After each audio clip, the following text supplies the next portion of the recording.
All right, this week we've got Frank that I'm going to introduce you to, and he bought a house that was foreclosed on by the mortgage company. It was a non-permitted house, and it sat vacant for I don't know how long, but long enough that everything was stolen out of it. This house was set up originally to be off-grid. It did have solar panels on the roof, had a complete solar system, but everything was gutted out of this house. The people that do that, we call them rippers out here, and it is a pretty common occurrence where if anything's left unattended and it's not bolted down or locked down, they're going to take it. So Frank's, all of his plumbing system was completely gutted out. The pump, the pressure tank, even a lot of the pipes were cut out of the house. The water heaters were stolen, the batteries, panels, everything. So he got a good deal on the house, but he had to make a lot of repairs to get it going. And I hope that you join us on this week's episode where we make a lot of repairs and get Frank going. And now he has running water and electricity and TV and all the groovy amenities of life we all enjoy and take for granted.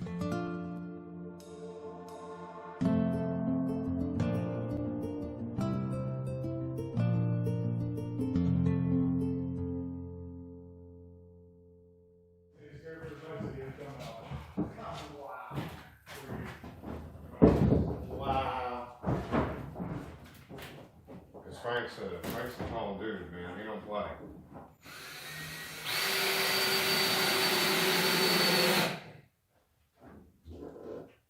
I don't know if I'm back. Thank you.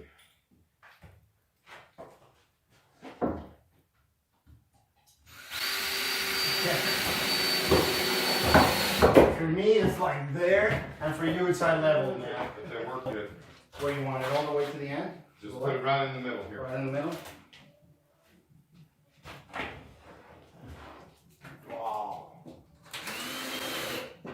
Now get my level out of the toolbox.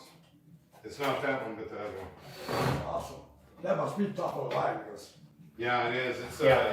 you can talk to it with your Android phone. You can program it off your phone. You can see what your voltage is, how much you're making, how much you're using.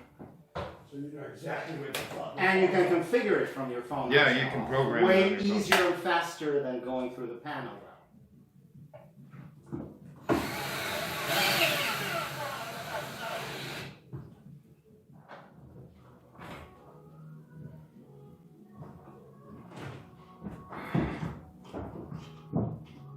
There I can help you with the light.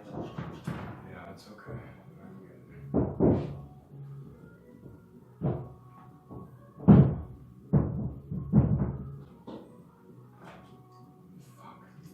Here, I got you. Here. I got it. It's just this damn thing starting to weigh a ton. Yeah. I can't reach it though.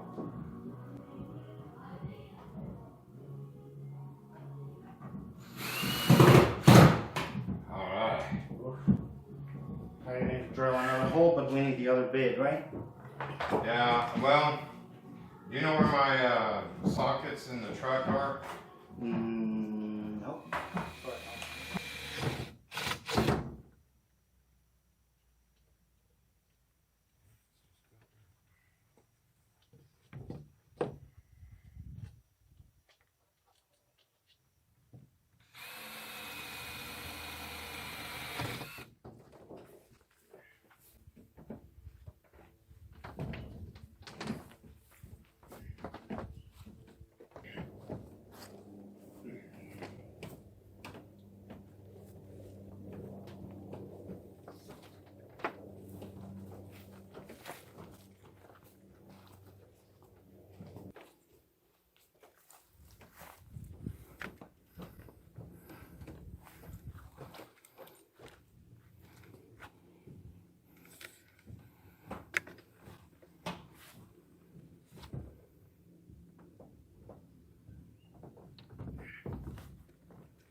All right, got it.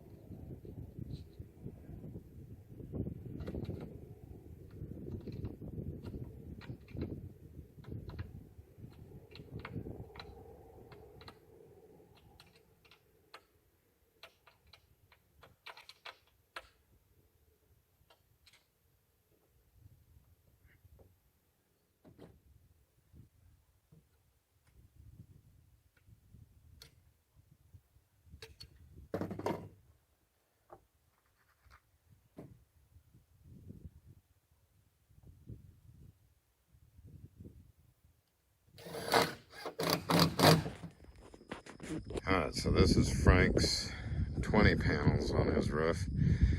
And I know it looks like they're not at all symmetrical or anything, but he has a triangular shaped house.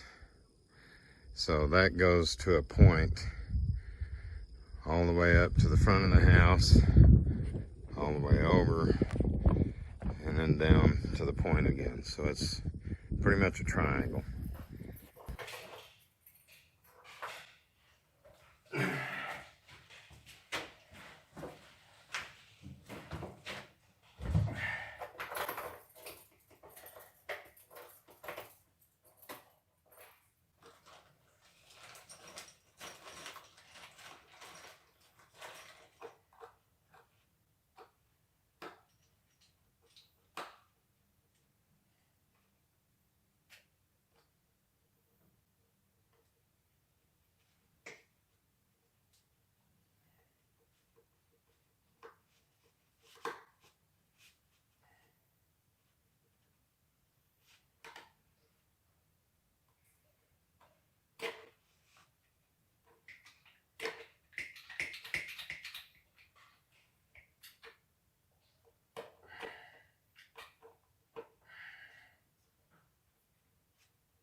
Oh shit.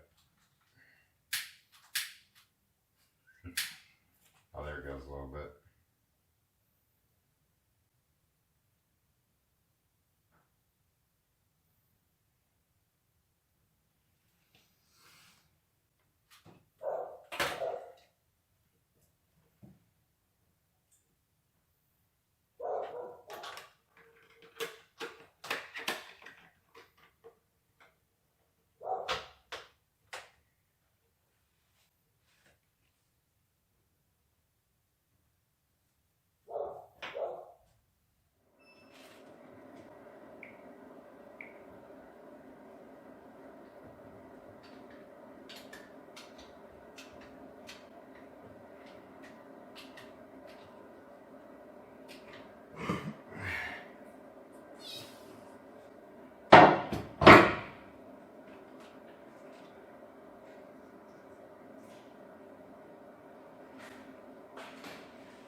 Oh, lordy, lordy.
Now this is kind of the hard part, because to really get this to seat properly, you have to spin it.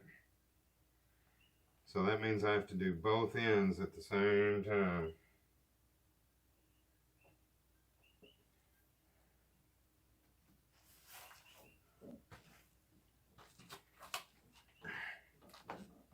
Kind of push in on that for me just a little bit, Frank. Just kind of make sure it's going to go in and seat up good. That's good. Perfect. That's it.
And that guy, we can just leave it on, but it doesn't need to be hooked up to nothing. That's cold water. So we could put like a cold water spigot on top of this.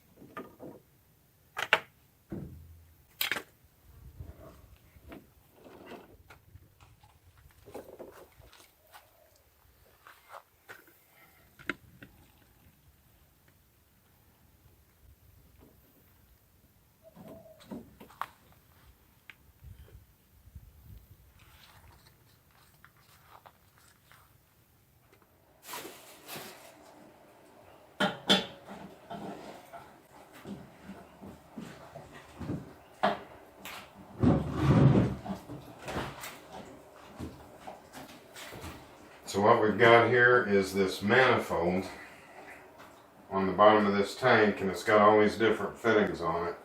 So we've got a pressure gauge over here so that we can see what the water pressure is. This is the pressure switch that turns the pump on and off. And then we have a pressure safety valve in case the switch fails. Then this will relieve the pressure so that the tank doesn't explode. And we have the water come in on this side, the water goes out on this side, and on this side we'll put the water filter.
thought it might have bent it up, but I guess it's still good. That packaging works good.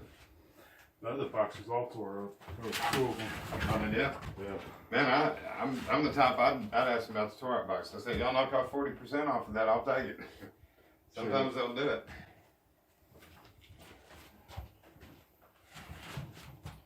Alright, so we gotta make sure that we leave enough room for the washing machine.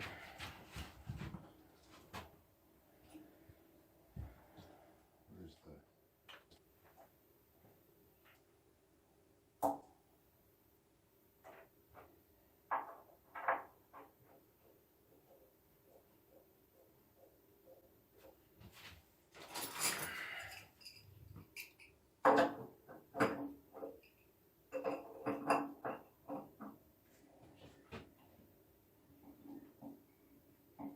Okay, so if you just try to disconnect the heating element on these water heaters, it throws this error code EUC, and my guess is maybe element undercurrent, perhaps, I don't know.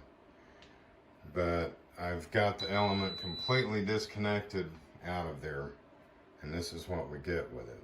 So, okay, so I'm using this guy here. This is a 15 watt 240 volt bulb, and if this works well, then we're going to install it in place of the heating element on this water heater. Right now the water heater's booting up.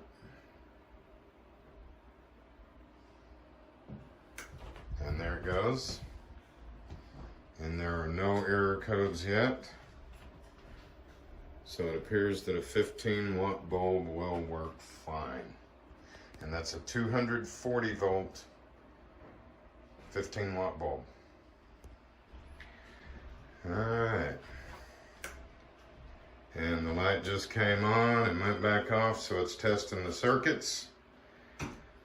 And you can see I've got the wire routed from behind here down this escutcheon and then down inside where the heating element is, and then I've just got the heating element disconnected, and the wire that went to the heating element goes up to the bulb.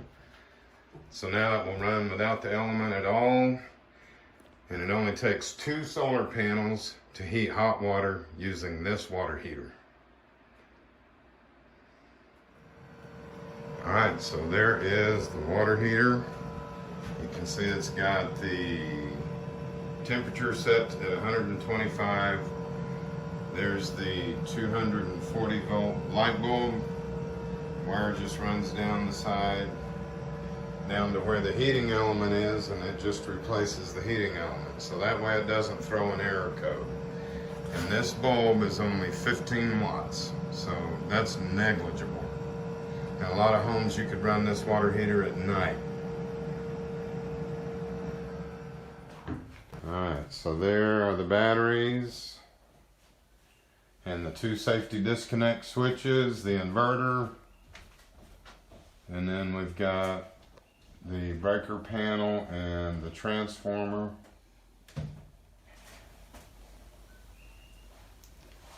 Steve did an awesome job.